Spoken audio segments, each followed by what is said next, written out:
Hello and welcome, everybody. It's Spreading the Nerd. I'm your host, Clint, and as always, as of last week, joining me is Rick and Nick. How are you doing today, gentlemen? Doing good. How about yourself? Good. I'm doing well. It's been a busy week, but not a busy work week. I'll get into everything that I've done once we make the rounds here, but glad you're doing good. Rick, yourself? It's been very long, very busy, very shit. This nerd is spread all the way out. That's all I can say. It happens. Yes. Happens to the best of us. Let's go with Rick, let's go with you. Let's see what have you been playing this week? Have you watching anything? Did you visit any exotic countries? What's going on with you this week? Well, I mean, I visited Jupiter like I usually do in the middle of the Very week, nice, but that's all. Good. No, the only thing I've really played is Resident Evil. I according to the PlayStation dashboard percentage thing, it is showing. I believe last I checked, it said 85%. So I'm pretty much at the end. Nice. I should have it finished probably tomorrow. I don't know if I'm going to play it tonight. So awesome. I do have some thoughts. I don't know if you want me to go into them now or if you want me to wait. But maybe after we're all a little round table, and then we'll get into it because I kind of want to talk about it a little bit too, even though I haven't played it as much. But but on the other hand, wow. Ellery actually noticed your hair. I did not. If you did not say that, I had no idea you got a haircut because it's not a whole lot different. We literally just talked about this in the green room. We had this conversation. That's what I'm saying. Had you not mentioned it, I would not have known it. Yeah. Appreciate it, Ellery. But anyway, I did buy Docked today because I actually totally forgot that came out. I don't know. I guess sometime. Is it out of early access? It was never. Or is it in? I don't think. No, I had no idea it was even out yet. I just happened to be scrolling through Twitter today and I saw they posted it, but I haven't played it yet. I bought it, downloaded it. Yeah. So me and my Saber simulation series. So I had to buy that. Oh, a $30 game, which is nice. I bought the $40 deluxe edition because I don't have the expansion. But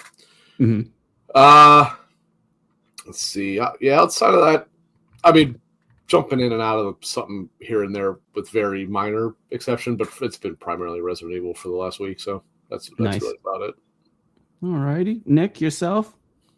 A little bit of Stellar Blade, kind of picking away at that one. Okay. Some Apex, that's pretty much. I have this one buddy that I've been playing with forever. He always, every single night, let's get an Apex. So it's usually get a couple of rounds in. Hot drops galore. You got to know right away whether you got it or you don't. The only way to do it. That's right. I see Peanuts jumping into it too, so there must be something in the water there. I don't know. Other than that, it's been a marathon. Jumping in there yesterday, I went in a ton, and it's just good. I've been loving it. Awesome. Good. Same as you. Been playing some marathon. It's been actually like a really good week for me. Usually I'm busy with work and blah, blah, blah, but I wasn't too busy with work at all this week. And so I was able to take my handheld with me, play a lot on that. Sunday I had free. So the WoW expansion came out and I probably put 24 hours into that between Sunday and Wednesday. I didn't get much sleep. Got up at 4 a.m. before work to start. Because I wanted to get that done so I get to other games. I'm definitely not done with it, but the story's done. Solid story this time around. I actually kind of paid attention to it rather than just clicking and going. Level to 90, so we're good to go there. I finished Dispatch, I think, on Tuesday. Absolutely love that game. I went into it just because everybody was going crazy over it. It kind of interested me, but the genre isn't really anything I'm interested in. So I went in literally probably with a 10%, I'm just going to play it, talk about it so I can see what people are talking about. I can honestly say probably one of the best games personally I have ever played. And it kind of baffles me because I have no interest in that genre. But something about that game, the characters are so likable and lovable. The writing is fantastic. I was smiling. I was laughing. The music's great. Invisigal is best gal. I will die for Mhm. her. So I absolutely love that and I'm really hoping season 2 or whatever comes out because I need more of that game. Which one is played by what's her name? From Probably the most prolific female voice actress in gaming now, between her and Critical Jennifer. Role. Yes. Isn't that the one played by? Isn't that Is Invisigal? it Invisigal or is it Blonde I Blazer? think it's Invisigal, yeah. Okay, and yeah. then Well, in that case, did you know that her husband, when asked, picked Blonde Blazer? Yep. I guess it was. that. I don't know what it was. It Well, was isn't he did the Lord voice Blazers. of Blonde Laura Blazer's boyfriend? Thank you, or sir. whatever. I had no idea why I could not remember her name. Yes, Laura Bailey. Thank you. Yeah, and then who is it Moist Critical? Was he Sonar? Yep. Super good as Sonar. Really good. I'm not gonna lie, man. I genuinely, that dude is awesome. I know he has his haters, and I don't get it. I think he's hilarious. He's fine. Yeah, He's been clipped in some weird parts. I think that's really what it is. Well, People just see clips and assume his whole personality. He doesn't hold back, so people don't like that he does Yeah. call out. But he doesn't call you out for having like a normal opinion. Like he calls you out if you're a genuine like piece of shit. So Young Gravy was in it too. That was actually kind of intriguing. I won't lie. So that makes me dislike that character. I really don't like her at all. But okay. Yes, and this had a lot of Pierce as Malevola. She was really good in that. Yep. Malevola was pretty sweet too. But yeah, loved Dispatch. Fantastic. And then I started Planet Lana, right? It's just Planet Lana, I think. Yeah. I got about 2 hours into that.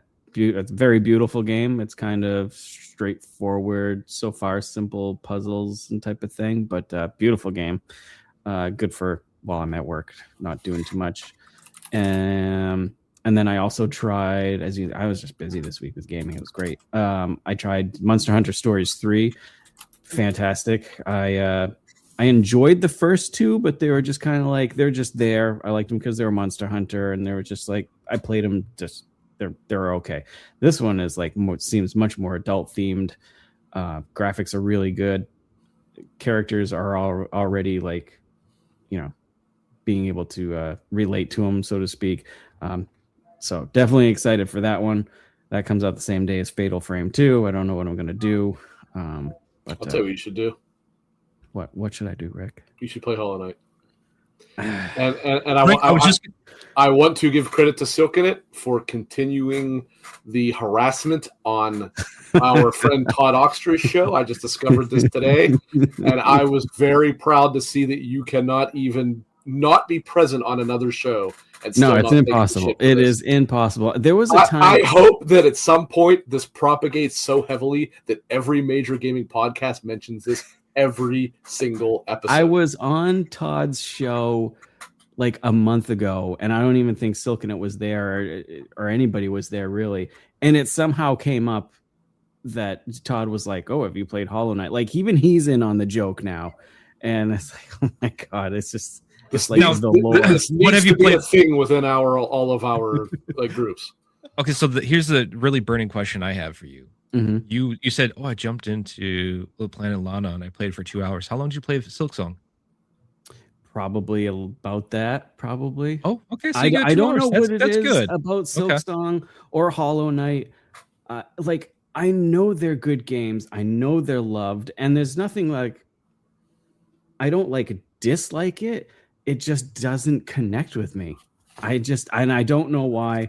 I don't know. Maybe I need to come back to it in like 3 years and then realize I would like have an epiphany of like, oh my god, I was dumb all this time. Rick was actually right, and but I know. I was. There's no actually. Right, there's no. I thought the I was 500 other thousand people are right, as it's overwhelmingly positive and stuff. Is that why you put the blanket up behind you? Why you can see it right now? Actually, do you know where that came from? Yeah, that's right. That's where it came from. Yep, I actually got him that for Christmas. That's funny. That's funny. Yeah, that used to be the Chelsea blanket, which I just moved on to there. That's what that is. And then I put the Silksong one up there. Yeah. So And then marathon as well. So This is staying up the entire episode, by the way, just so you know. I just like to, I'm not mad. I'm disappointed. Right? It's just like like it's like getting scolded by your dad, and you're just like, I would rather get hit, please. Can you just? Except he's scolding you in a French accent too. Remember that? Even worse. Yeah. Even worse. He's probably so disappointed he's intentionally burning baguettes in the oven. That is how disappointed he is right now. Yeah, probably. But yeah, speaking of marathon, I know Rick, you haven't played it. Before you go, test, right? Before you go into marathon, why don't I talk about Resident Evil? Because there's probably go ahead. You guys to say about marathon. I did play a little Resident Evil, and I won't rain on your thunder because I haven't gotten that far into it. I got about as far, a little bit after what you had talked about last week about like the zombie turning the lights on. Oh, so you're still really early. Like like day to day, and the maid like wiping the mirror with the blood. It's super good. I had to get Warcraft like out of the way, so now I can kind of hit other games. So what I've played, absolutely love it. But I haven't played too much this weekend. Probably Sunday, I'll definitely put a good amount of time into it. Hopefully. so take it away, Rick, before we go into marathon. Okay, so now obviously I'm not going to give a completely final thing here, but probably pretty close to final opinion because I am pretty far into it. I guess this would be considered a spoiler if you've never played a Resident Evil game before, but I am currently in what would be the late game secret underground laboratory. Surprise, it has one of those. Just like every single Resident Evil that's ever been made, it has one of those, right? So that's usually pretty late in the game, right? Again, I said 85%. A very, very good game. It definitely ranks pretty high for me in the Resident Evil pantheon. I would say, not counting remakes, so taking 2, 3, which wouldn't really even qualify here anyway, and 4 remake out of the equation, I would say, in terms of just straight up releases, this is the best one since 4 for sure. It's not quite as good as 4. I think 4 is better. But I will say as of this point, I have 3 main complaints, I guess you would say. I will put them in order of what I consider to be least complaint worthy to most complaint worthy. And first and foremost, least of the 3 would be so when you play as Leon in his half of the game, it works kind of like Resident Evil 4 and 8, where you get an in-game economy, right, where you can buy upgrades for weapons, stuff like that. The economy in this game is completely and utterly broken, and honestly, it's almost pointless to even exist because you get so much money or credits or what they're called, it almost has no point. Like that's, I always liked how it worked in 4, where it's like, you're actually kind of like stressing over what you want to upgrade. Right, yeah. That is not like this at all. You can almost any time you want, you can buy whatever weapon you want and whatever upgrade you want. It's wow. So it either they need to greatly decrease the amount of credits that you get, or greatly increase the cost of things, or more likely both. But it's not the end of the world, but it does make it like, man, that kind of defeats the point. It almost would have been better, I think, if it just had finding parts in the world, which it does still have, but it's not nearly as much as you would in like Resident Evil 2 remake, for example. Mm-hmm. Next, and this is something that you may or may not have even discovered, although you are early enough, it might not have registered. I don't like the fact that Grace really doesn't get much in the way of a weapon selection. She only gets 2 pistols, one of which you have already, and maybe the other which you have already too, which is her original pistol, and the Requiem, and that is it. That is the only weapon she gets, and that's dumb. She should at least get a shotgun, even if it's just a tiny one or a sawed-off or something like that. Leon gets quite the armament. She gets that, and that's it. Right. And late you can craft a Molotov cocktail, but that's pretty much it. And I thought that was a little bit of a misstep. And I guess the biggest one, and this is funny because it specifically relates to how we were discussing this a week ago, as good looking as that game is in the first half, it is not very good looking at all in the second half. Really? Yeah. I guess kind of a spoiler if you didn't watch any pre-release stuff for it, but Capcom did show that and it turns out half of the game takes place in Raccoon City. Right. Now obviously, if you know how Resident Evil 3 ends, Raccoon City is a bit of a wasteland because it has been missile struck. Yeah.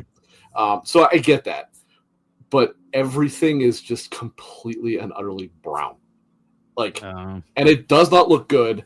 And specifically, this is the funny part of this. What was all the talk about it when we were talking, first came out, right? How good it looks.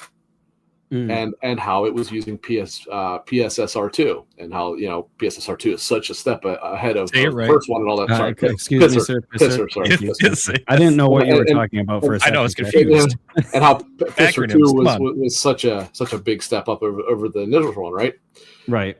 Playing through that section, you tell me that it's not massively far behind. Like this just goes to show. This runs on FSR, and this does not run anywhere close to the quality of DLSS, because there is shimmering everywhere in this. Well, I shouldn't say that. It depends where you are, but when it's there, it's really.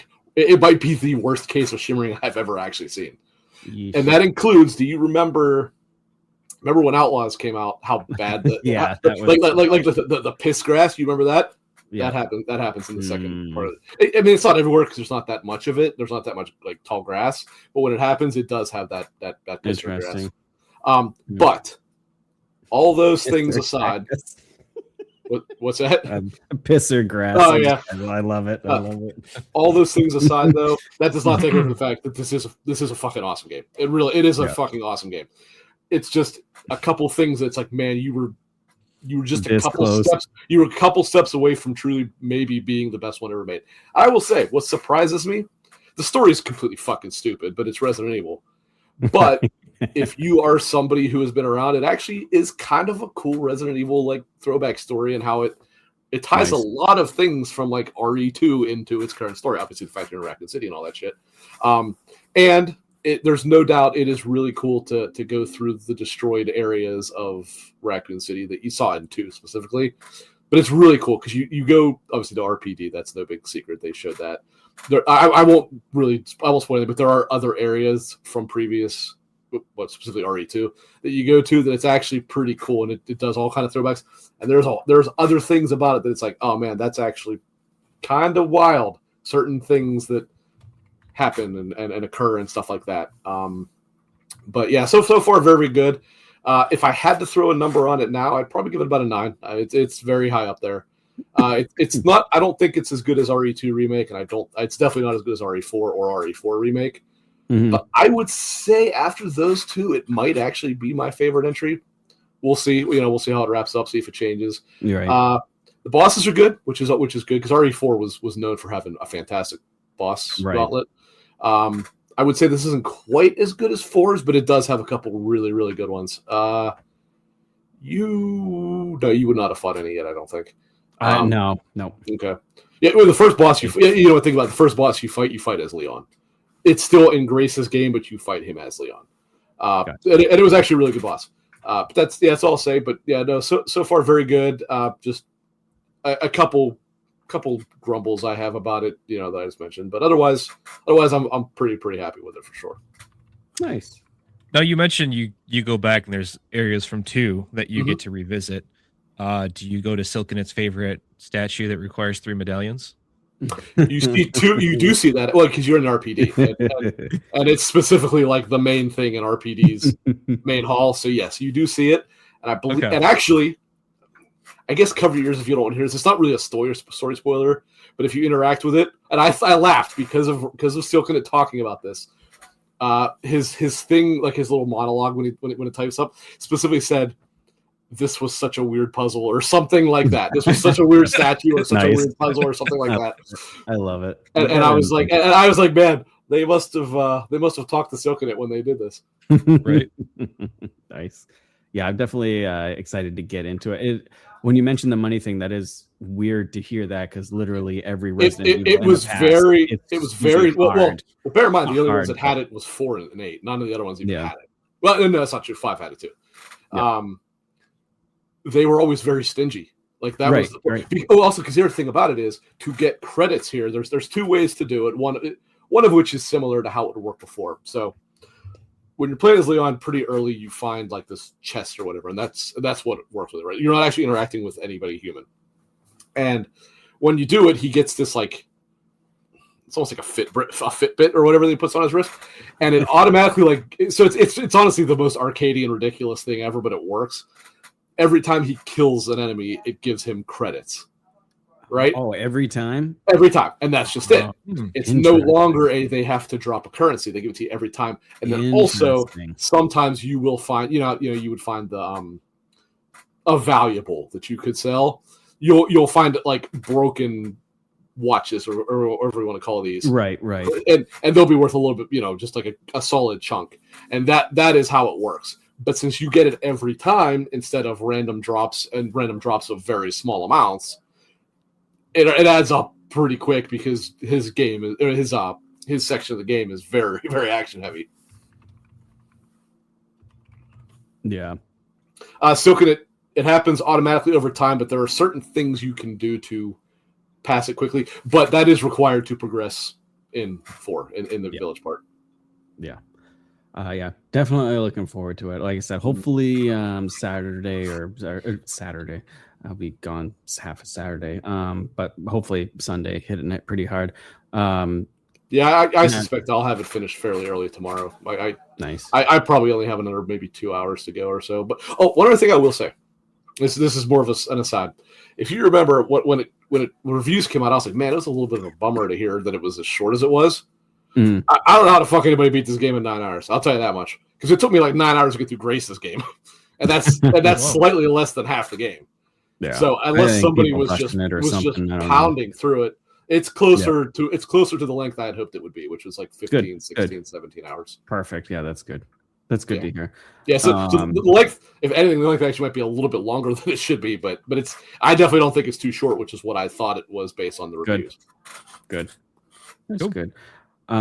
Nick, do you have any interest in the Resident Evil? I know I haven't heard you speak too much about Resident Evil, so I'm not sure where you stand with it. It's one of those that I've played. The only one I played start to finish, I was honest with you guys, was 5.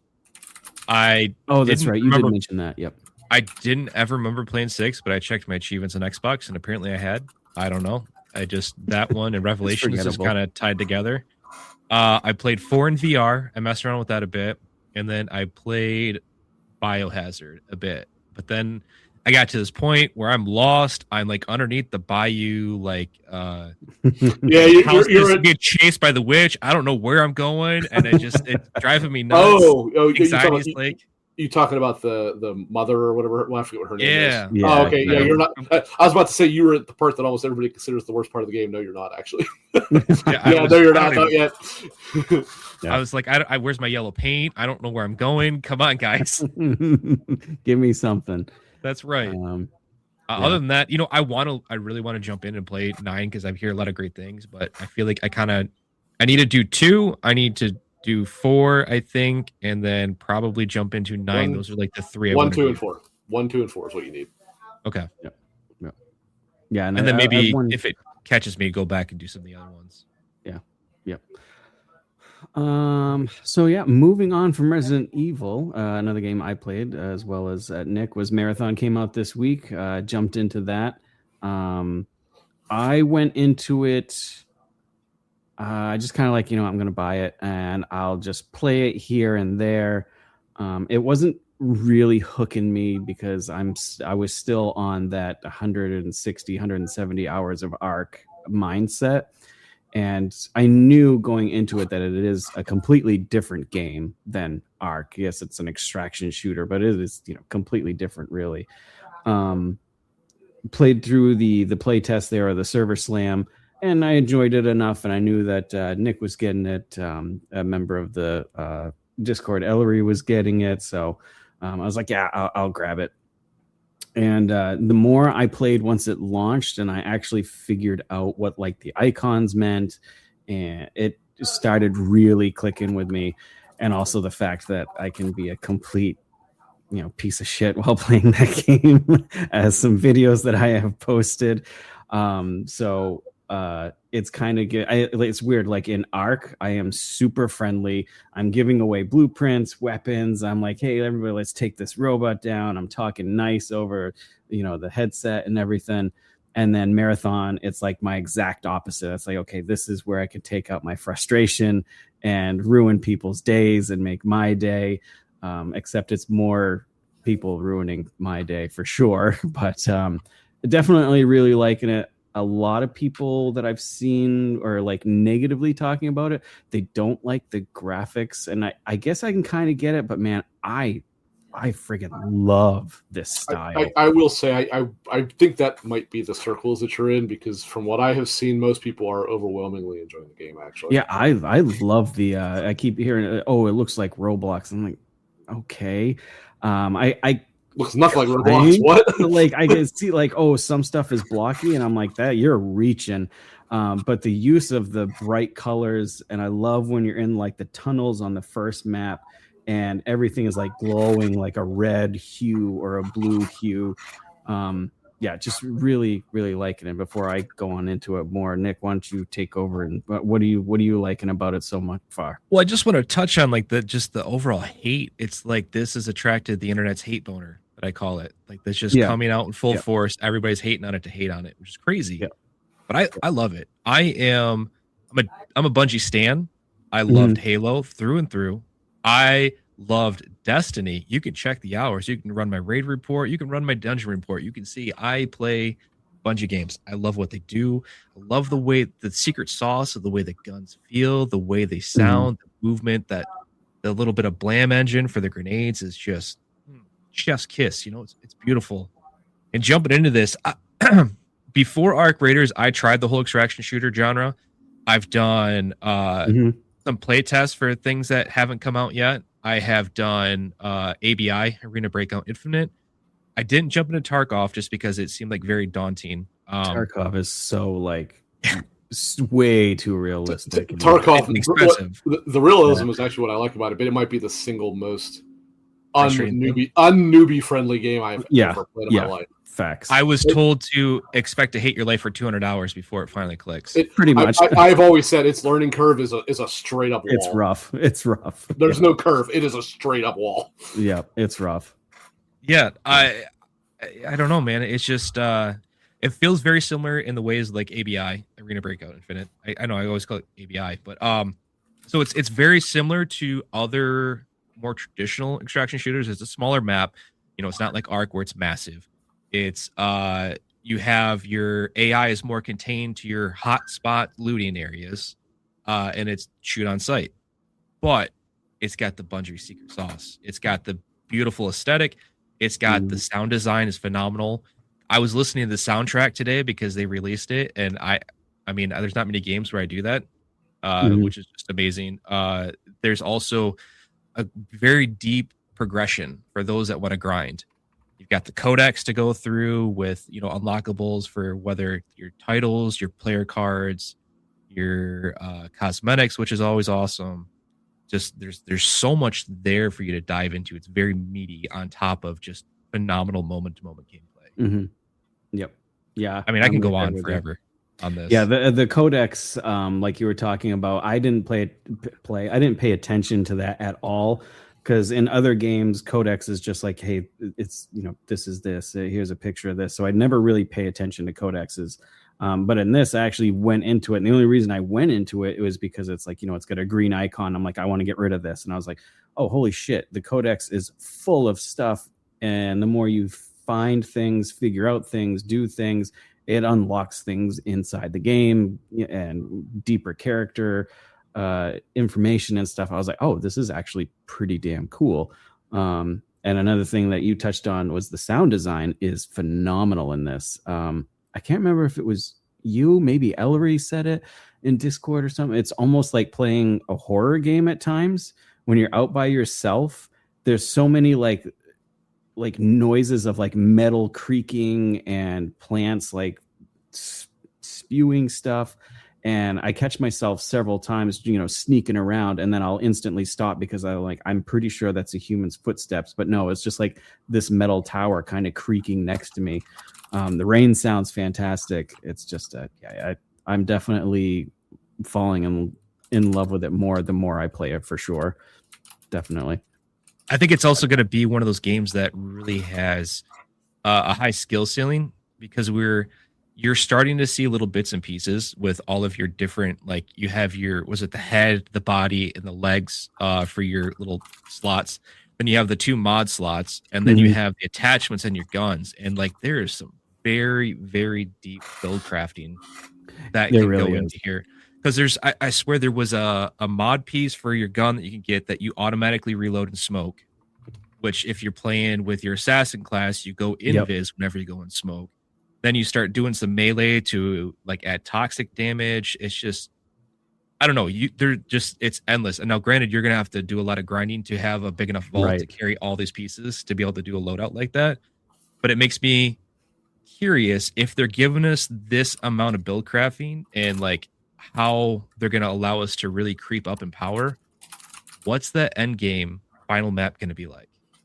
Yeah, that's definitely going to be interesting for sure. Because I've still I played the second map. I can't remember the name of it one time, and I love it. It's like a kind of like a lush foliage with buildings. So I do like that one. But I just kind of been sticking with the first one to get to feel of things and stuff. So yeah, it will be very interesting to see where this goes for sure. It's like I love Arc Raiders. I truly love that game. But for me, it's just like gameplay. It's fun, but I'm not really unlocking anything. The missions, I didn't really like even pay attention. I'm there for the gameplay. I have a blast with it. Whereas Marathon, I'm actually paying attention to like the codexes and what's going on in the world. Like you had posted like the whatever was going live there. What was it? Oh, the puzzles. Which is huge. That's a Bungie staple. Which I had played earlier today before you had posted that, and those puzzles weren't working. And then when I played a game quickly before this, the puzzles were working. I was like, cool, this is like out of nowhere. This wasn't even like announced, which is super cool. So it kind of keeps you on edge of like, what are they going to do? Is it just going to randomly change and stuff? So, kind of keep you on your seat for sure. But yeah, good stuff. Good stuff. I like it. Yeah, absolutely. Any other games you guys want to touch on before we go into news at all? Or go over? As I said, I haven't played Docked, so I have nothing to say about it. Well, let's go with this one first. This one kind of caught my eye today. Over at Polygon, several other sites too. Sony PlayStation Store. Couldn't pick a better news site, really. Well, it's just the first one that popped up. PlayStation Store has been testing dynamic pricing on games. Regions around the world have been part of an experiment that displays different prices for the same PS5 games. I'm trying to see where it got into. In case of the PlayStation Store, a website called PlayStation Prices has been tracking the numbers across Sony's digital platform. In an update on its research, the website said it had detected unusual offer structures containing experimental identifiers. Where's it going to say? It has been running across 68 regions. It included first-party titles like God of War Ragnarok and The Last of Us Part 2. And according to the price tracking website, price differences can fall anywhere between 5.3% to basically 18%, depending on where you are. But it also goes into it further, saying that it will take into account what games you play and what you're interested in, and whether those prices will actually go up or lower depending on what you play. And I don't like this at all. Like, you know how you avoid this? You buy physical and you don't have to worry about this. Right. And it's just I don't even know. But the first thing that also came to my mind too was like, I know we have the Nintendo and Xbox is still kind of around, but like this is what happens when Sony has the monopoly. What's going to stop them? Nobody's going to stop them. If this does pan out, you're going to say no. And the worst part of it all, when it inevitably works because Microsoft has shit the bed so bad, what's going to happen? Everybody else can start doing the same thing. You're already kind of seeing it to a certain degree. Nintendo will jump at the chance to copy this if they see that it's successful. $80 for Mario Kart World wasn't enough, so they'll find a way to charge $95 for it somewhere. And then it says here on another news article, one example cited by PlayStation prices and Helldivers was Helldivers 2, which they call an extraction shooter. Okay. It's got some extraction shooter some extraction, elements, but it's not an extraction shooter. You shoot, you extract. I guess, yeah. If it's ships. So it was following different users, and some users saw it at a 25% discount, while others were treated to a 56% discount.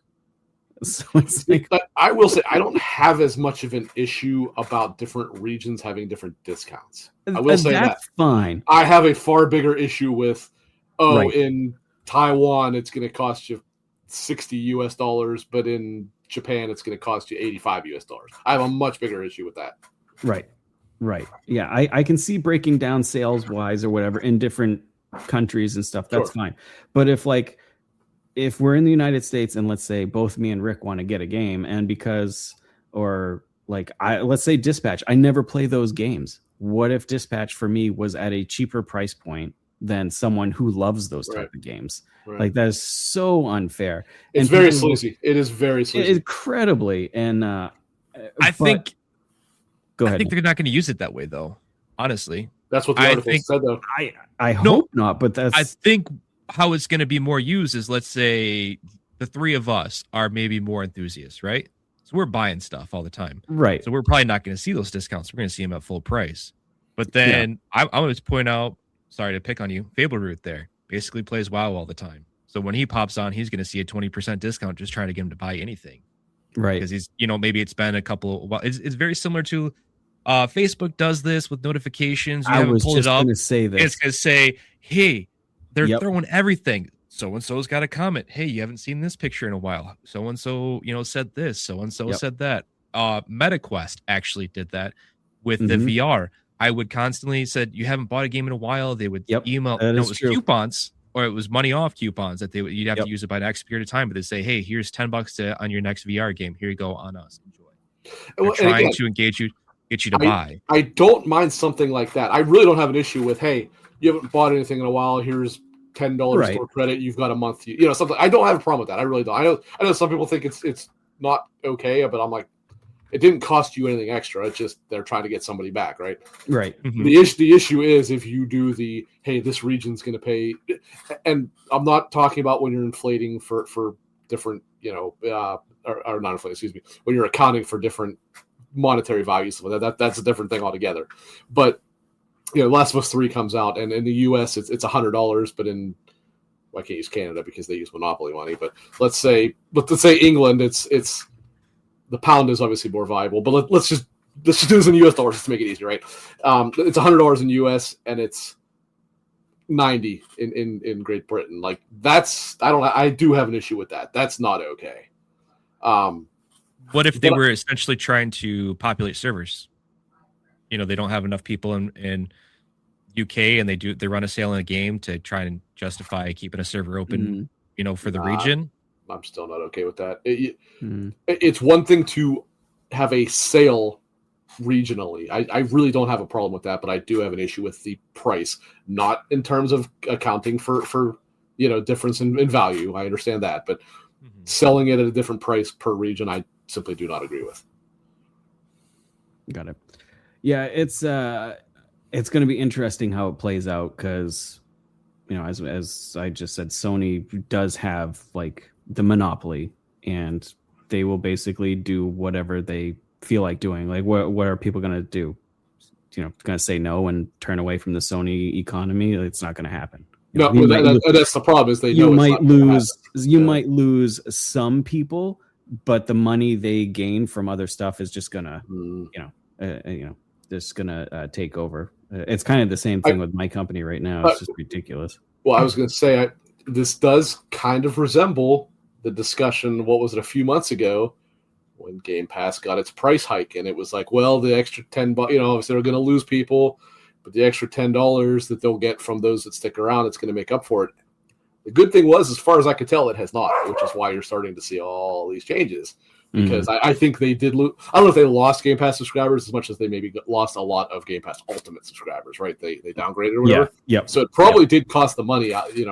It's tough to say. They're never going to release real numbers for that, but it does sound as though that was a failed experiment, and this hopefully will somehow follow suit. But I see less likelihood of this one failing because, as you mentioned, people are just going to buy the PlayStation, so they're not going to have a choice. I tell you what, though, you can almost game the system. I'm just saying, because you're usually saying like, hey, I'm trying to summon a sale on this game or whatever. The way to do it, just go in and look at it every day and just keep walking away. Don't buy anything for a while, and next thing you know, there's 20% off on it. You know what I mean? I do that with where I buy coffee online. I put it in my cart. And then I forgot about it one day, and I got a text like a week later. It's like, you still have this in your cart. Here's 10% off, to try and get it. So yeah, maybe you might be onto something there. You can game the games you want to be on sale up to 20% or 18%. Sorry, not 20%. It will be interesting to see how it plays out, and the backlash from it. I'm sure there'll be drama regardless, but it'll be interesting. Always is. Always is. Yeah. And Ellery in chat brought up, and this was also something I was going to talk about. It was kind of rumored last week, but it is all but official now that Sony will not be bringing single player IPs to PC anymore. So Ghost of Yotei is out of the equation. Anything going forward, which isn't much. You got Wolverine probably soon, but the only other thing they have that were Saros. It also said Saros would not be. And obviously this would be a little bit further down the line, but Intergalactic would be the only one I think it's even been announced as of this point. So so no single players. Multiplayer will still be coming over. No single player. We kind of saw this on the writing on the wall last week when we were talking about it, especially with Xbox coming out with a console or PC or whatever. Make sure you use the right word. We're offending certain people in the Xbox community over this. Whatever console that can play PC games, it most likely will have Steam on it. Especially when the GameCube comes out, that'll be Steam. So I think they're just protecting their IPs and making it so people will keep buying their PlayStation. They weren't selling too well anyways. I mean, they were making money, but not enough for them to really care. So it's been declining returns. And we the three of us had discussed this in our private text, and Freight and I both have very different opinions on this. I don't know if we want to go into it or not, but I'm of the mind that if you look at what you just mentioned in terms of the declining results, as well as a clear no worry about Xbox, future hardware, I do believe this probably is the right move for Sony. But I know Freight does not agree with me here. So I've come around on a little bit from the business sense. Okay. My personal sense. I want to clear. Like it, personally, I don't care about it one way or the other. I'm simply talking on a business sense. A business standpoint, completely understandable. Yeah. As a gamer who wants to just basically have Steam and a GameCube back there, I don't like it. I mean, I see why they can't survive as a publisher. They rely on the 30% of what any purchase made on their console, and the only thing that they don't have services. They're not going to go out there and develop services. They're waiting for other people to copy it. So how else do you get people to buy it? You lock what you do have, which is your games, and I guarantee you that probably 2 to 3 years, once they've got that first beginning adopters like pulled back from the PS6, they probably bring it back, and they'll have a nice little back catalog to go through for those, because they don't put out a ton. It'll be like Disney back in the day with the Disney Vault, where it's like, hey, Aladdin is now on VHS for this year only, and then it'll go back in the vault and you can't buy it again. God, I hated Disney so much for that. Like, think about it. They've got, 90 million consoles, and they're still closing studios. Could you imagine if they lost like 10 to 15% to the GameCube? They would just, I don't even know what they would do. So they literally have to maintain what they've got. There's just no way they can get away with not having that many sales. Speaking of the GameCube, I don't know if you guys saw, but I guess I think Valve themselves actually made a statement that they are Yeah, still it was going one of to the things I was try gonna to release it in Yeah. 2026. Yeah. I will say, if they don't get it out in 2026, I do think that puts a major hamper on any potential success for it. I do think it has to come out this year. I think it does too, and yeah, we'll just jump right into that because it kind of interacts with this one. They first came out with updating the website or Steam. Said coming soon, and it was the Steam controller. What the Steam is it another VR they're coming out with or something? Yeah. What is it called? Steam Frame or something? Frame. That's it. That's it. Yeah. Frame. Yep. And then the Gabe Cube. I refuse to call it anything but that. And it said coming soon, so I was like excited. I was like, finally, we're going to get something. And then like a half hour later, they're like, we're gonna try and get it out in 26. And I'm like, guys, like I understand with the memory and hard drive now going through the roof, but like Rick said, I think they really need to get this out here. They really do.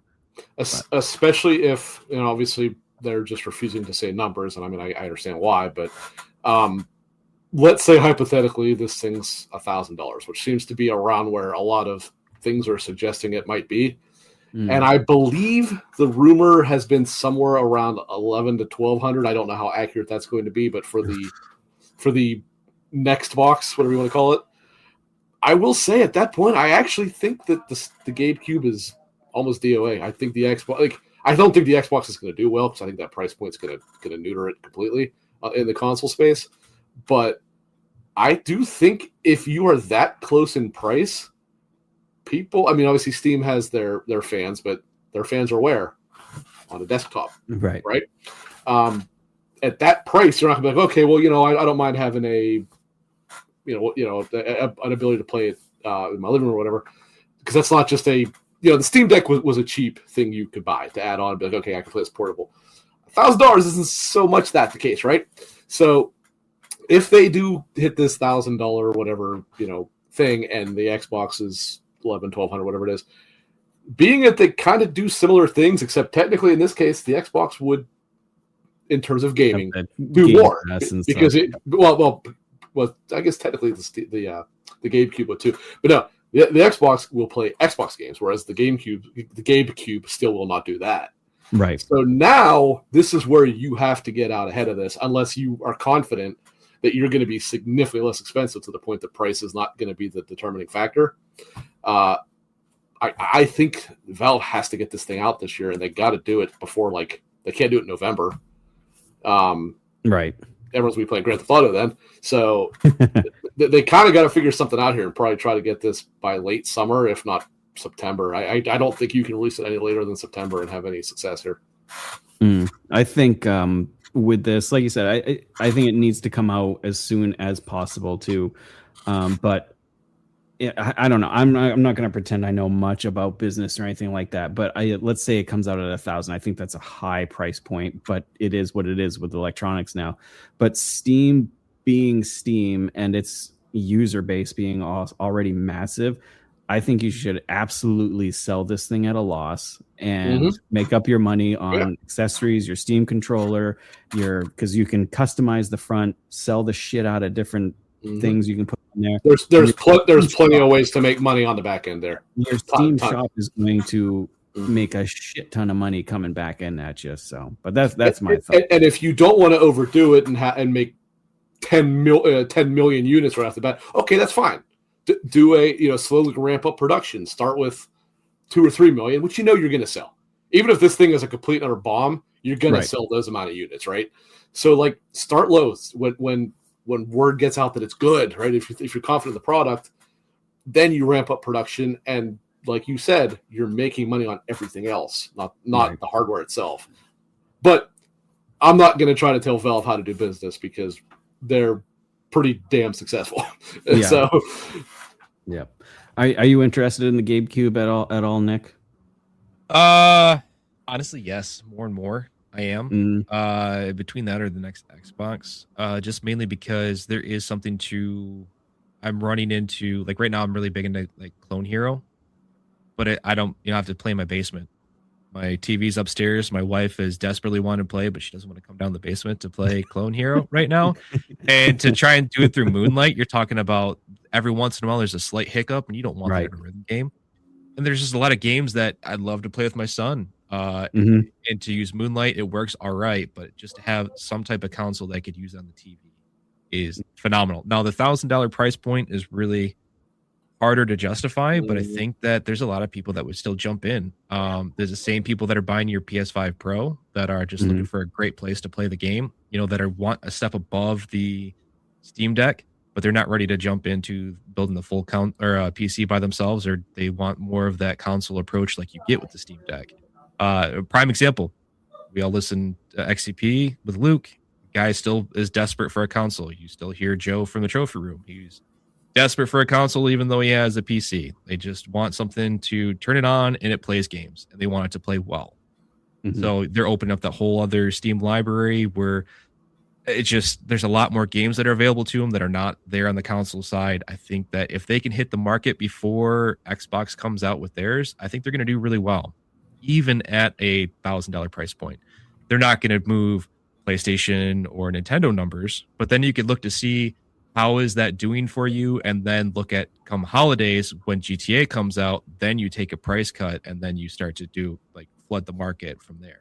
But start where you're early adopters and you can go full price and just kind of slowly work things out in the back end. See how your updates are going to go with on the back end. Start building out your GameCube verified badges with your category of games ready to go day one that are optimized, and then just blow it out from there. But it is, like I said, it's important that they hit market first.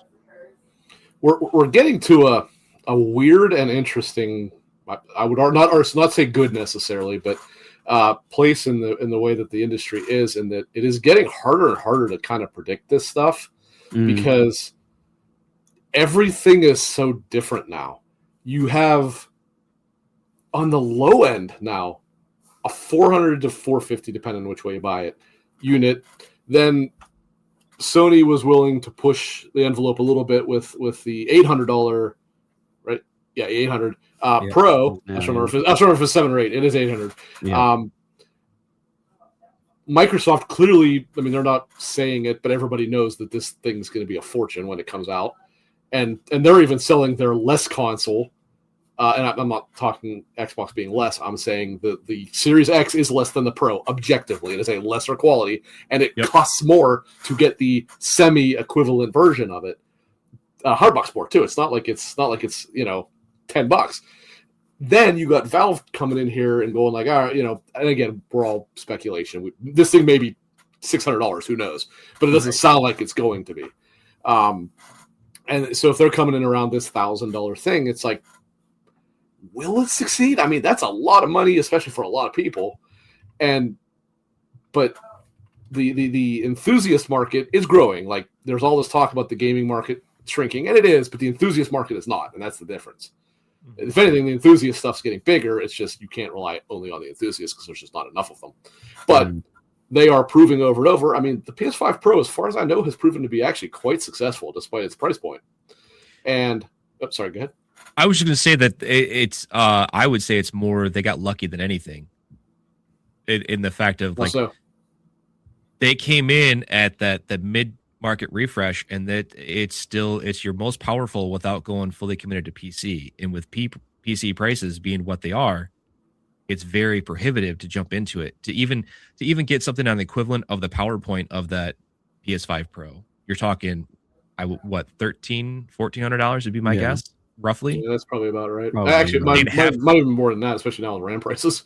Exactly. Yeah. So you're getting it at half the price, and it's the best place to play the games right now on a console. Like that. Yeah. That's for enthusiasts that's not ready to go all the way. I think they hit the market perfect right there. I think there's that. Will be for the next few years. Plus, and I mean, this cannot bear, or this cannot be underestimated how big of a deal this is going to be. In 8 months, it will objectively be the best place to play Grand Theft Auto. Yeah. That is going to make a huge difference. Yes, a lot of people are still going to buy a base PS5 for it, or a base Series, a Series X, whatever. Yeah. But the people are like, I never really did buy a PS5. Maybe it's time I get one. I might as well buy the better one. Like that's not going to be an unheard of thing. And they're going to say, especially if they can prove, you talk to the average person who hasn't bought a PS5 yet. You tell them, well, this runs 60, this one doesn't. They're not going to give a shit. That means nothing to them, right? But if you somehow prove to them that it is a market improvement over the standard console versus Series X, for Grand Theft Auto, that really might make a difference. And you can take it to the bank. Sony is going to push that point very, very hard. Not in November. They're going to push it in probably late September through October to be like, hey, you want to play Grand Theft Auto, this is where you want to do it. Since you can't do it on PC, there's no argument of that being the better version, right? It will objectively be the best version.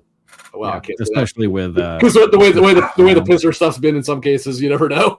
But I would imagine, knowing how good Rockstar are at the tech side of things, I imagine it'll probably wow us to the point of insanity when it releases. On especially with Pisser 2.0 coming out pretty soon here, and then they'll still have a few months for patching that too. Like you said, it's definitely going to be the place to play it for sure. And like you said, a few months in advance, they're definitely going to be like pro versus this. And I have no doubt. It's very weird how, without any real effort, Sony's main argument for getting a pro was made for them by default by the way the direction the industry went in terms of all the RAM prices and all that stuff. Like that's why I said they lucked into it. Really, I get where you're coming from. Yep. Yeah. I was just going to comment on that too, Nick, where you said they kind of lucked out. They really did with the RAM prices and everything shooting up. It's honestly like, they actually released it just right where, it was kind of pricey when it came out for sure. But now when you're looking at everything, it's like, that's, if I only have the money for one thing, that's probably where I'm going to go, And actually one other thing, and this wasn't so much luck, this was kind of shrewd on their part. They did what I said they should do, and a lot of people did agree, but nobody thought they would. They did what Xbox did not do, and they decided to hold their ground on the pricing. Whereas Xbox increased the price every chance they had, every time there was a 10-cent increase on something. Now, to be fair, Sony also had a whole lot more systems produced by that point, right? So they were able to absorb the cost a little easier, but that does help. It helped because they had things produced and they stuck to the price and they didn't just increase it unnecessarily. Yes, they had one price increase, but everybody else had, well, not Nintendo, but Microsoft had 3, I think. That's what I'm saying. It was ridiculous. I think Microsoft had 3 in 1 year, I think. That sounds and it was right. also on accessories as well, too, like controllers, stuff like that also went up too. See, personally, for me, like they weren't moving it at a low price, so it's not like, I don't know. I kind of saw why like, not? It is whatever, take it up higher. But then I've always thought that if you held on to that money you were going to lose, and this is just hyperbole here, that there be armchair developer, say a month before Grand Theft Auto comes out, you just all of a sudden we're dropping the price for the holidays. We're going to take 200 off the top right there, 150 off the top, and just say, and you know how they do that? They do kickbacks for your people who already have their inventory on hand. You do those little, so they just blow it out. Now I don't see them doing it, but if it were me, that's probably how I would have done it, because I mean, like I said, you're not really moving anything until a game of that caliber comes out anyway. So you get out in the forefront, you drop your price, and you can actually get some movement and make it worth it. But yeah, a lot of times what they'll do is they'll throw pack-ins with it so it's not technically cheaper, but they're trying to make it a better value proposition. Yeah. And interesting times for sure. I remember when consoles went down in price. Pepperidge Farm remembers. Used to be your parents would be like, "Oh, well, just wait like a year so it goes down $50, and then you can get it." Well, the one thing. Sorry, go ahead. We're at that time in the generation now where you would have all 3. You know what I mean? Right. Because it was so cheap that you're like, right, tripped over this $200 machine. I guess okay, yeah, let's pick it up. Let's pick up those 4 years worth of games that I never got to play. Here we go. I'm all set. Very true. The one practice that Nintendo does that we didn't want them to follow is the one that they all followed. Yeah. Which was keeping the price the same. Oy vey. But yeah, moving on from, it's still Xbox and probably price point's going to be ridiculous. Asha, is it Asha? I believe that is correct. Yes. From the new Xbox there, tweeted the other day, or X'd, whatever. I don't know what it is on there. Great start to the morning with Team Xbox, where we talked about our commitment to the return of Xbox, including Project Helix, the code name for our next generation console. Project Helix will lead in performance and play your Xbox and PC games. Looking forward to chatting about this more with partners and studios. My first GDC next week. So yeah, we've been kind of talking about this and price point and stuff like that. My question is, even though it says Team Xbox, is making it, do you think it's actually going to be made by Microsoft, or do you think this is something that's like, this is the Lenovo version, this is the Asus version? What do you guys think? This is your Motorola version. When Google, we're all Android people. Google puts out their reference device, this is that reference device. Yeah. That's what I feel. Gotcha. I'm 50-50. I can absolutely see it going either way. With how much Microsoft has changed, obviously in the last 3 weeks, and we don't know how much this was being pre-planned, it really is so tough to kind of guess this.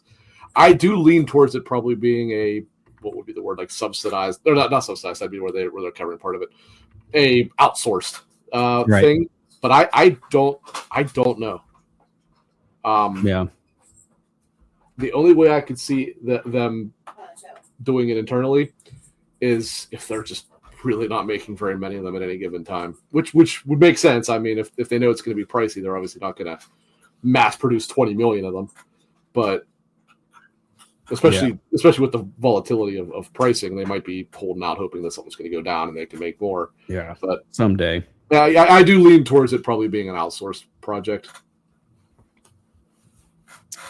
Yeah, I think you're right there. But, and I will say, I agree with what you said. I actually think Helix is a good name, and I think it is what they should stick with. Yeah, I think everybody's saying that. I think Helix is actually a very good name. Solid name. Solid. Keep it that way. Let's see. Anything else in the news world that you guys want to talk about at all? Anything I missed or anything that you guys can know of? I've been so busy, I haven't really followed the. Well, I guess the other thing is because I know I'm the odd man out on this one. There was that Sword Art Online release. Yes. Oh yeah, that's right. Yeah. Yep. Bandai Namco new RPG is Sword Art Online. I quite like Sword Art Online. Their games are very hit or miss. There's like one good one, two bad ones, one decent one. So I'm optimistic. This one looks like they are putting a lot more into it, money wise and stuff. The characters look much better, but we still haven't really seen enough. But also out this year, I think it's out in June. June or July. Another game. Yeah, late June, I think is what it said. Yep, another one. And also Alex in chat said Assassin's Creed Unity 60 frames patch on the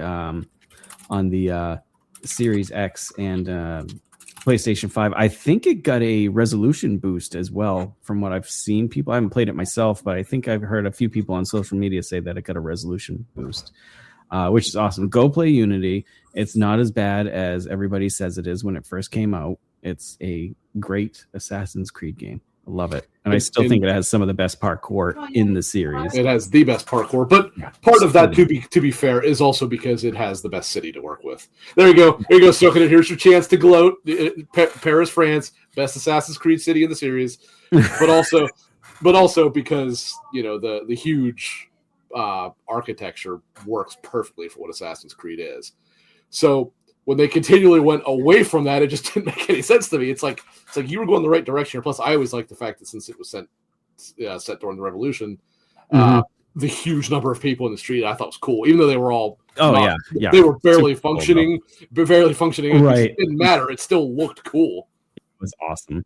And we got some people as well as Freight talking about Jason Statham and Jet Li. I just wanted to throw it out there. Jet Li randomly started, I think it was last month or 2 months ago. He has his own TikTok now and also other YouTube shorts or whatever. And he is just the most wholesome guy going. He is like on there, and he's like Grandpa Jet Li giving you like sage advice daily, and I'm like, I will Is he die. Chinese? I don't know what nationality he is. I don't know, but man, what early to mid 2000s, his action movies were phenomenal. I mean, you had was it Exit Wounds? You had Cradle to the Grave. You had The One. I mean, well, wasn't he in some Romeo and Juliet thing too? Yes, like some weird retelling of it. Romeo Must Die. That's it. That's yes. Romeo Must Die was really good, so good. Romeo Must Die with Aaliyah, right? Yes, but honestly, my favorite was Exit Wounds. That was such a good movie. Him and was it Jason or no, not Jason, Steven Seagal and DMX was in that one. Yes, Jason Segel, right. Steven Seagal, very different people. Sorry, Jason. I apologize for associating you with him. You've done it now. You have done it now. Yeah, I love Jet Li. It's he was very quiet there for a while. I think he was having some medical issues. Don't quote me on that. But yeah, it's so cool to just scroll on TikTok and he's just up there and he's just like so humble and so happy, like interacting with people in the comments and stuff. He's so awesome. Chinese. He is Chinese. Yes, yeah. I actually was not sure. What was the last movie he was in? I can only think of The Expendables. I was about to say probably The Expendables, actually. Yeah, I think it was like Expendables 4 or something like that. I think. Yeah. But yeah, Jet Li was great. What? While we're on the subject, what about? Was there any other martial artists or anything like that from the 90s that anybody else loved here? I mean, I was about to say there's a little guy named Jackie Chan who, unfortunately, became the spokesperson for the CCP. But yeah. Give me another Chris Tucker, Jackie Chan meet. I think they're like one of the best duos ever. They were so good. All three Rush Hour movies were fantastic. Yeah. Speaking of, actually, Silken it, chime in. How accurate was Paris, France in Rush Hour 3? The inquiring minds must know. Yes. I feel like they kind of went away Tony from Jaa, phenomenal. Oh, okay. There we go. Tony I was just going to say phenomenal. Tony Jaa. Yeah. Was it the Protector Muay Thai? series? Yeah, Muay Thai is actually, I don't know who that is. Unreal. I haven't isn't seen it called Ong Bak or something. I'm killing it. But his Muay Thai is just phenomenal. Driving is not chaotic enough. What? Okay. What about? I think it was Paris in John Wick 4 because the driving there was pretty wild, and there was that was France, wasn't it? I'm almost positive it was. I'm not sure. I don't know if it was Paris. It might have been somewhere else, but yeah, they have that whole crazy scene where they're fighting in the giant roundabout. I remember back in college, we started getting into like those like almost B-roll style martial arts movies, and we stumbled upon Tony Jaa, and we were watching the first Ong Bak movie, and we turned it into a drinking game, thinking, take a shot every time somebody gets kicked in the head. Who's gonna get kicked in the head? And in the first part of the scene, they had this thing where he's trying to be the first one to climb up a tree, and he just every 2 seconds he's kicking someone else in the head to like knock him on a tree. And I'm like, son of a gun! It's like the Family Guy drinking game all over again. I just want to point out, per Silken It, John Wick 4 best movie ever made. There we go. Oh. What do you mean? Hold on. Hold on. John Wick 4? John Wick 4 was awesome. I thought it was the worst in the series. I'm going to put it out there. What? I'm putting it out there. I'm putting it out there in the world. I can understand thinking it wasn't the best. I enjoyed it. It was better than 3. I enjoyed it. 3 was easily the worst. I still liked it, but it was easily the worst of the 4.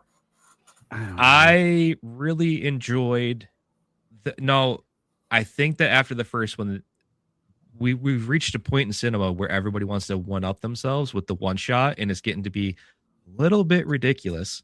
The studio is probably the last one I remember that really brought an interesting view to that, and their one-shot episode was incredibly amazing, just start to finish, because they did the whole episode that way. Of all episodes for Todd Oxford not to chime in on, it's one where we've just spent 15 minutes talking about movies.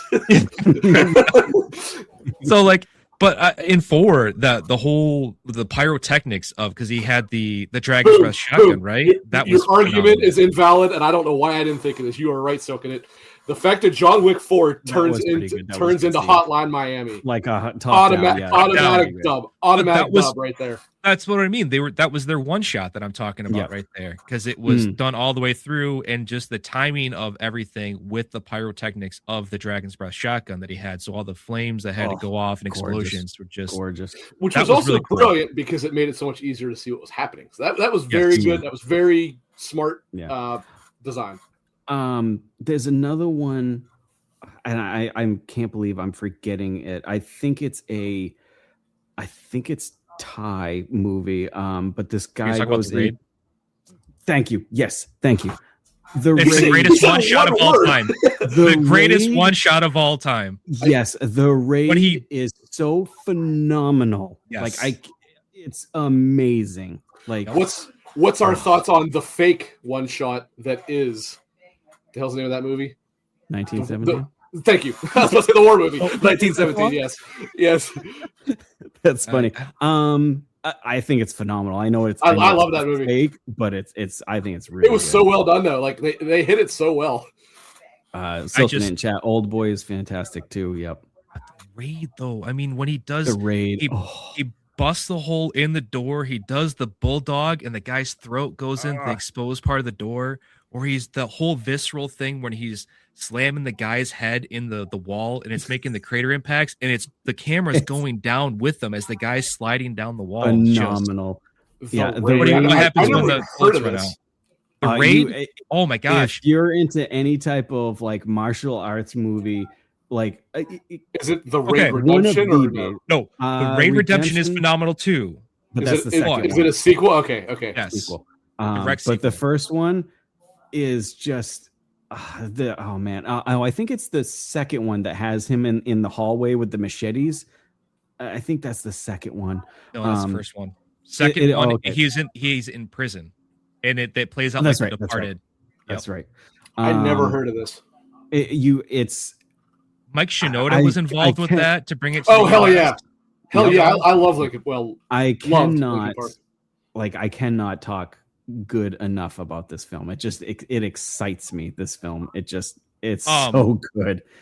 One of the guys, the dog, the mad dog, his brother, one of the guys that they fight, the old guy that they got to do the tag team on, that's actually the stunt choreographer.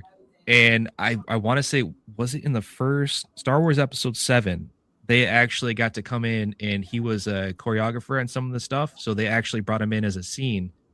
It's when they find Han Solo and Chewbacca, they're one of the mercenaries. So like the main character from the Redemption and the fight choreographer are two of the mercenary guys.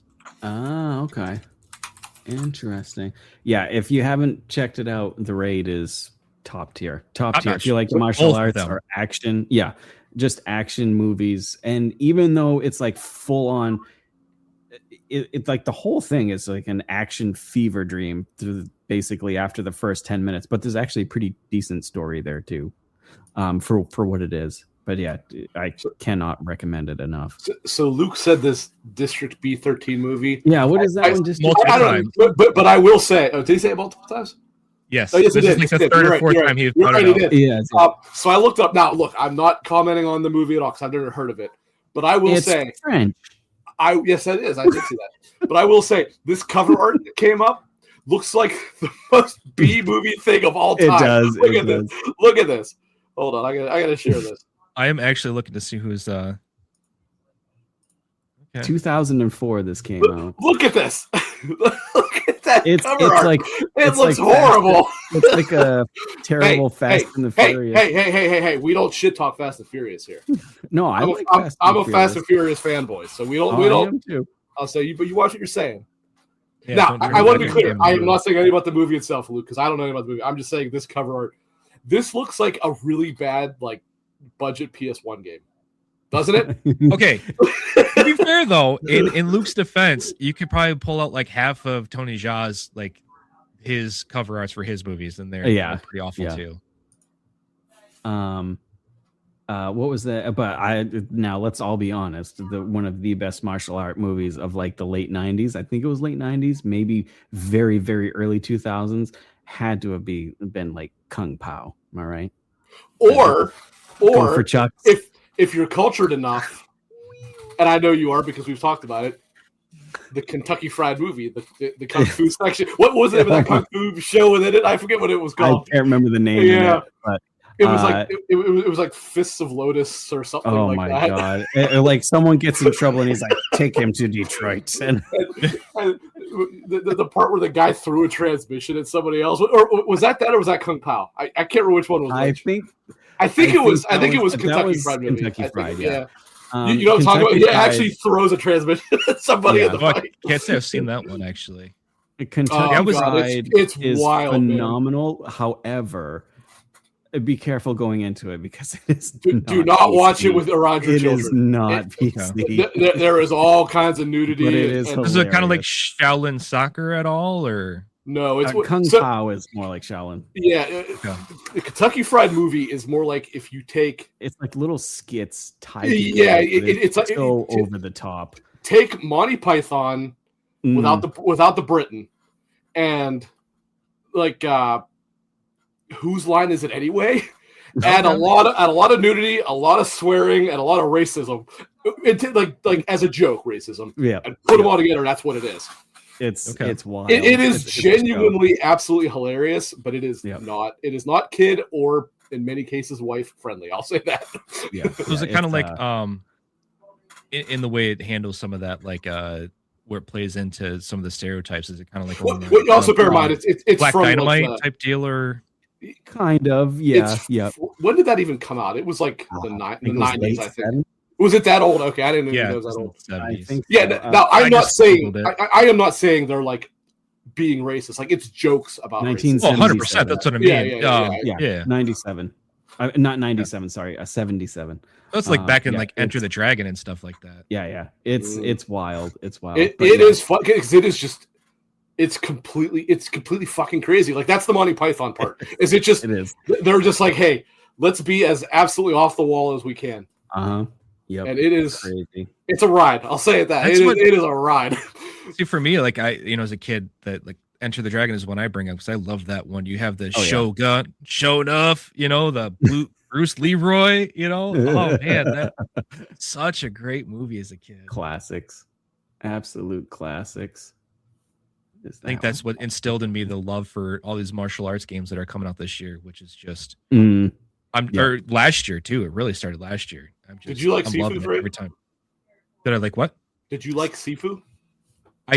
Sorry, for first time I heard you, I thought you said seafood. And I'm like, I think he's talking about seafood. Maybe let's double check. Do you like fish sticks? I played Sifu. Sifu was a lot of fun. It's very hard from that for some reason. Yes, it is. And that I could not get past the second level. The what you call it, the like dance club. I couldn't beat the boss. Is what it was. Was that in a warehouse or something like that? Was where? No, it was like a dance where club. I fell off from it.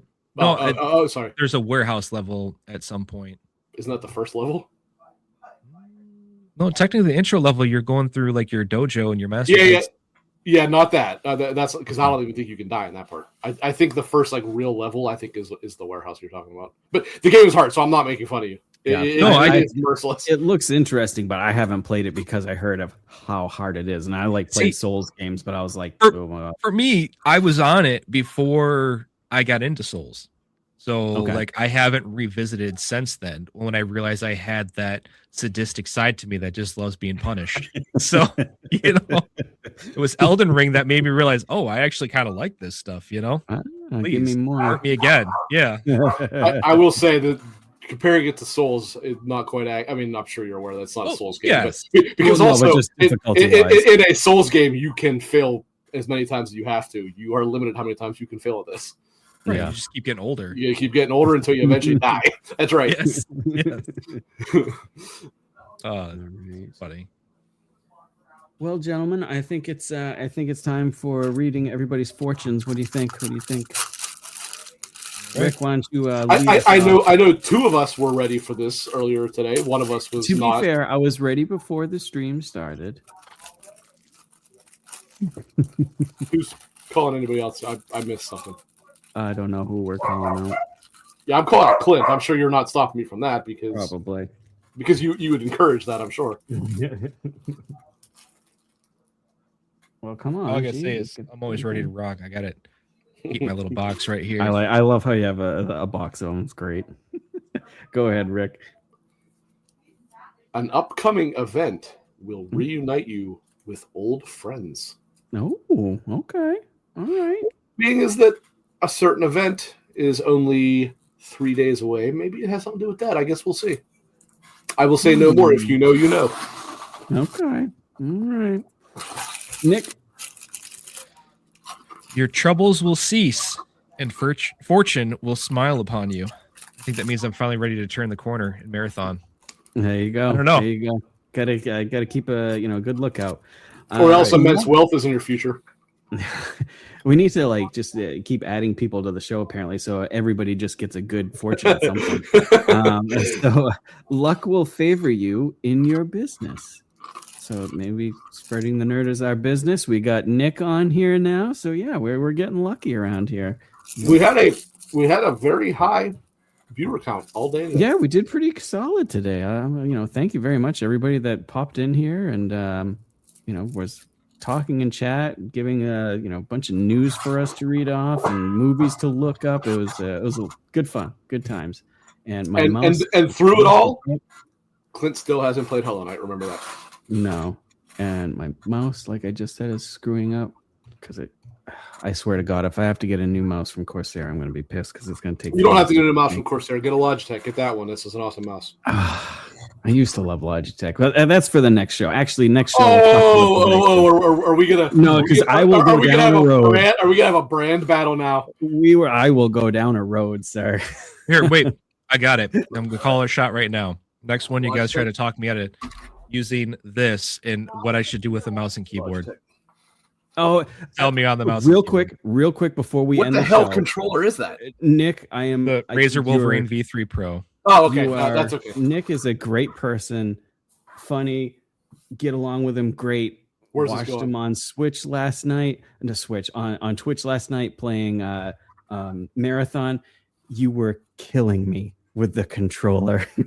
Like the way the inventory, and I know it works for you and that's fantastic, but I was seeing myself playing with the controller and I wanted to jump off a bridge. I'm like, this is what happened? I don't know what this is about. He was just pulling items from inventory off the ground into his inventory, and I'm just like, this is 0.2 seconds slower than if you used a mouse and keyboard. I'm like, this is driving me batshit. But Stellar Blade. If you played Stellar Blade with a mouse and keyboard, you should be on an FBI watch list.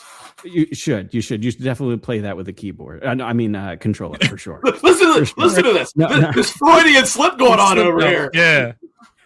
Are you the people that Silken was saying that he watches play Souls like on a mouse and keyboard? Oh God, that sounds awful. I don't hate myself that much. I know people. Okay, so this is a true story. I know we're trying to wrap up, but I have to say this. I have to say this.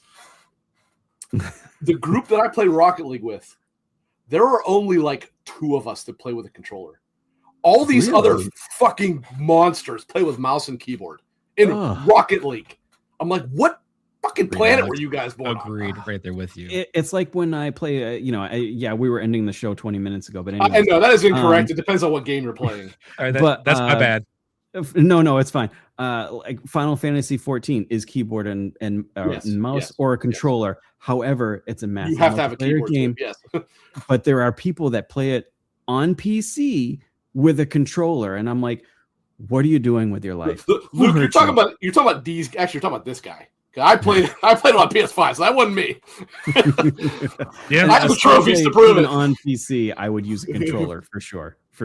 Yeah, that's what he meant. That's what Luke meant. Yeah. Gooner Blade. Yeah, what did we call it? When it first came out, we called it something, Rick. Yeah. Shit. Gooner Blade is solid. But what was it still? Because you were part of it too. Oh my God, what was it? Was it Stellar Blues or something like that? It was something. I don't know. It was something we probably shouldn't have said, but probably just another example of us making Luke uncomfortable. Not to keep on this tangent here, but what always shocked me about Stellar that game Boob. is the rest of your team. They have functional jumpsuits, and then I don't know. The default suit they gave me for her was she was a K-pop singer or whatever. I'm like, what is this? Yeah. High heels, K-pop outfit, and the other ones are like, we're all tactical and whatnot. Okay, Yeah. somebody didn't read the outfit lore clearly, because what she is wearing is technically There is no the reading in seventh- that game, as the far as I'm se- concerned. the 7th generation of planet diving suit, whereas Tachi is wearing the, I believe it is 6th generation, and everyone else is older than that. So All So they've right, Rick, found a we way get to make it you. look We fabulous. got The it. new generation. they found a way to make it A look great something. game, though. I'll say that. Great game though. Stellar Blade, even past the outfits, fantastic game. I quite actually enjoyed that game, and it was actually a decent little mini fishing game in that, surprisingly enough. But You Keep an think? eye out on that I one. thought it was terrible, actually. I mean, I for hated what it fishing in it. was, it's definitely wasn't the best. But Yeah, I did considering not it was like the kinda, fishing in that tacked game at on all. For that, I thought it was good for what they tried to do. All right, I think that's gonna do it for us, folks. Before we find something else to go on a tangent on, as we always do, but that's what we do around here. Freight, where can everybody find you? Freight Conductor on all your socials. You got Twitch, you got YouTube, you got Instagram, TikTok, and Discord. Blue Sky as well. Some variation. Beautiful. Rick, yourself. Butch4969, all the socials, including Discord. I'm back, baby. Although only a little bit. Only a little bit, but I'm back.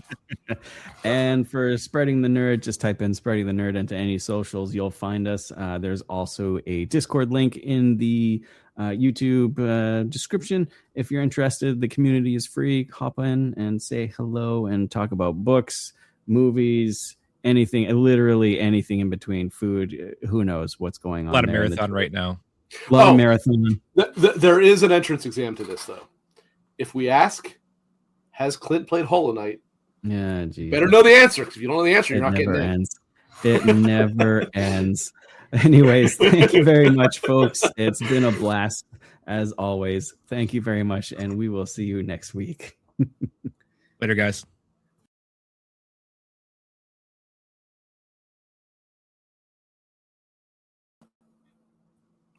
Great show.